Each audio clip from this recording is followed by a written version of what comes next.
T minus 10 seconds. That's how long he stares at his medium coffee. No sugar, no cream. He just watches the steam rise up towards a stratosphere he dreams of every day.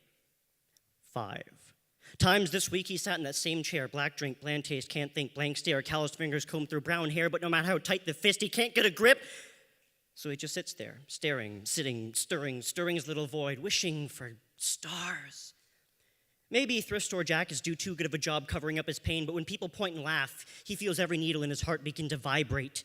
A planet supposedly home to everyone feels lonelier with each snicker that sneaks across empty space. Blind judgment soars across the room faster than arrogance, impacting his chest, leaving a crater in his self-esteem deep enough to bury himself in, wide enough to bury every version of himself he wishes he could be, because blind hatred only sees what it wants to see, and trapped in his own head. No one can hear him screaming.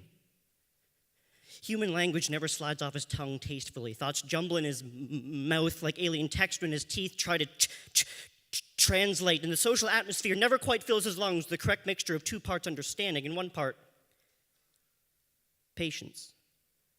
So he sits there, sitting, staring, stirring, daydreaming of the night sky, wishing he was a spaceman.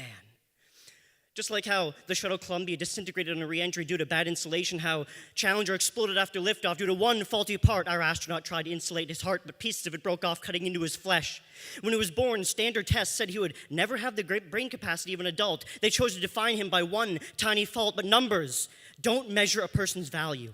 They can only count the number of times someone's eyes told their mouth to whisper creep whenever he walked by, the number of hours he spent in padded rooms because no one wanted to just talk to him, the number of pills they fed to keep him normal, the number of knuckle prints I left on walls when the phone call came in telling me he overdosed. I guess his liver took notes from society because it failed him too. My beloved spaceman, I am so sorry that we didn't do better. I'm sorry you suffocated in this vacuum we created. I'm sorry when you closed your doors, we didn't even think to knock. I am so sorry they're going to learn your name finally from reading your tombstone. But I promise we'll do better.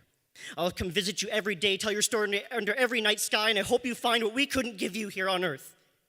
A constellation, a home.